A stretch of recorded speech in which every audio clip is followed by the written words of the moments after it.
Okay? They find those patterns, they write it on a note, and when they throw in their chametz, they throw in that. Or they wrap the chametz in that paper and throw it. Okay? Because you really gotta, but you have to search. Okay? Old expectations, believe me. Everybody's got patterns. Everybody's got something where just something ticks them off. Can you... Now then it comes the hard part, Everybody has a resistance to change. No doubt about it, right? Why? Because we're so familiar with we're so comfortable with what we're used to. Right? So many people get used to so many things. People in a bad job for 30 years, right? And they still complain about the boss, and he's not as smart as me, and I could have made more money, and if I would, and they're still earning the same low salary, but they're there for 30 years. Why won't you leave? Huh? What? That's change. Relationships, they're comfortable. Okay, I'm not telling anybody that they got to get out of their relationships. Okay, it's better to work with them. But situations that people have that don't work for them anymore. Okay, now it doesn't have to be you have to get out of that, but you have to change your perception to it. Okay, prayer is the greatest way to change your perception of it, your attitude towards it. Okay, we'll get to it in a few minutes. Okay, but the basic nature of a person is to feel comfortable with what they're familiar with, and you have to. I know that we're all aware of this. Everybody has a comfort zone. So people are afraid to step out. That's what Pesach is? The definition of Pesach is what? Jump. It's jump. Passover. It's an unbelievable word. I finally got it today. Pesach. I finally got it. I always start my seder, we have the 15 steps. Kadesh Urchatz, right? And we sing the song and it's a 15-step recovery program. It's 15 steps, right? Not the 12 step, we got 15 on this night. But the amazing thing is, the 12 step, and I went to some of those meetings, and I'm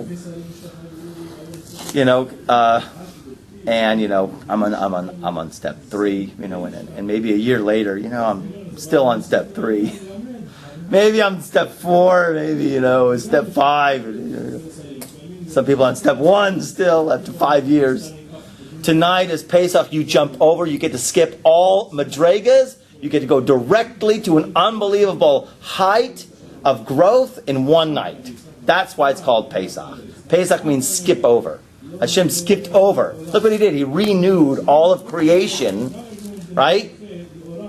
Boom, it's our ability to hop in that energy to also be renewed. Completely new. Okay?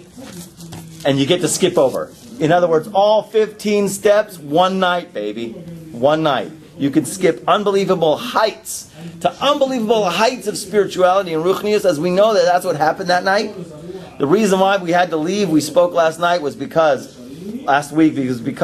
they couldn't delay it anymore because evil would have been completely eradicated altogether. They had to leave so fast because it would have been the end of free will, and that we still needed a little aspect of free will to keep going because there's more tikkunim to do.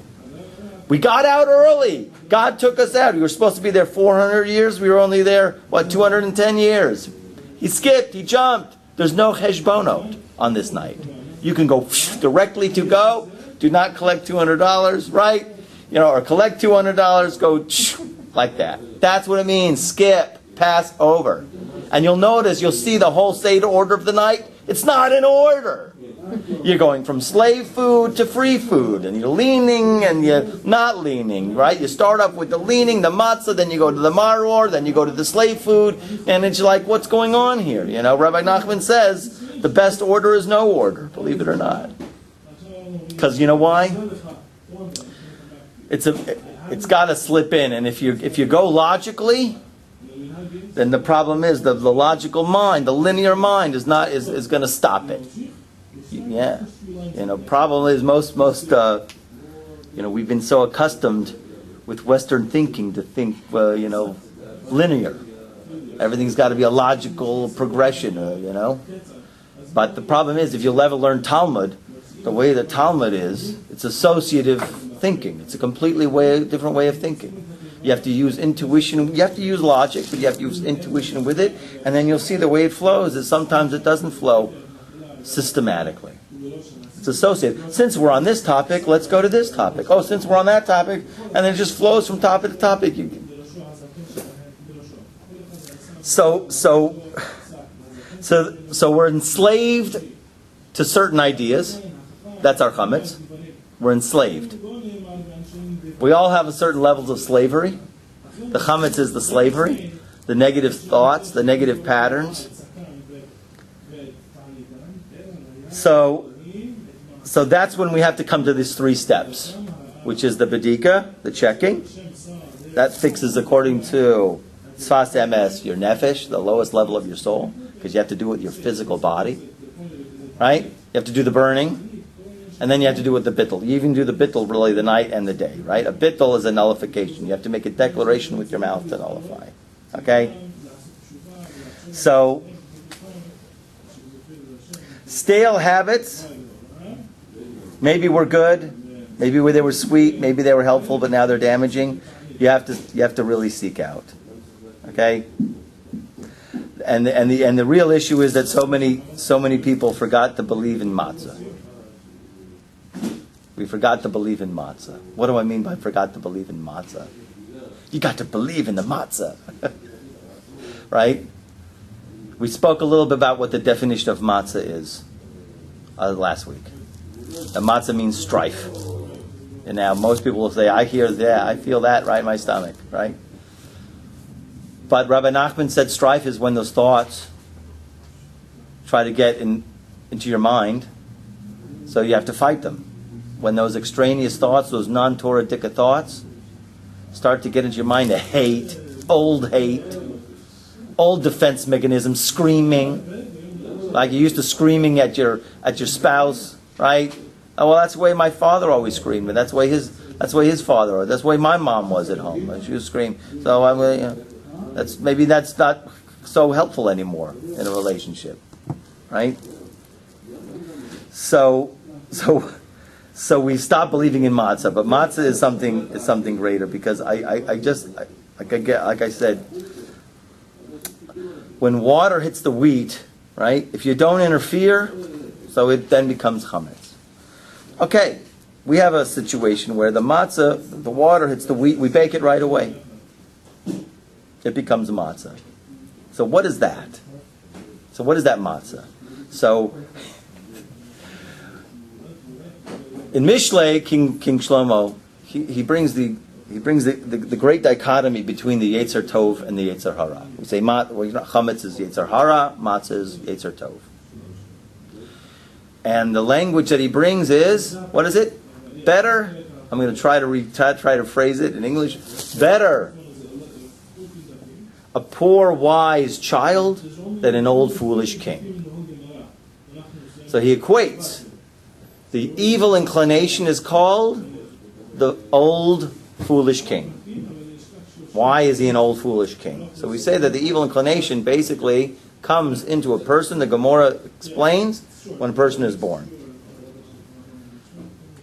The good inclination comes when? Bar mitzvah. Bar bat mitzvah.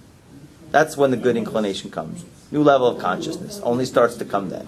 I think I remember in psychology, can't remember, maybe from my university days, that they said that the maturity, I don't know where they got it from, 13. They also had that. There's a certain development of the mind at 13. So the old foolish king has 13 or 12 years head start in a person to develop all these patterns, all these ways to perceive the world. Right? And even though the person could be the sweetest, most darlingest person, my Rosh Yeshiva always said, until their bar mitzvah, they're complete Yetzer Hara. Right? But they could be the most darlingest, angelless children, and they are, and God, and they're angels. But there's something that's working inside of them, the evil inclination, that's building up a whole structure of chametz. Okay? A whole pattern of existence, a whole way to look at the world, a whole way to react to situations.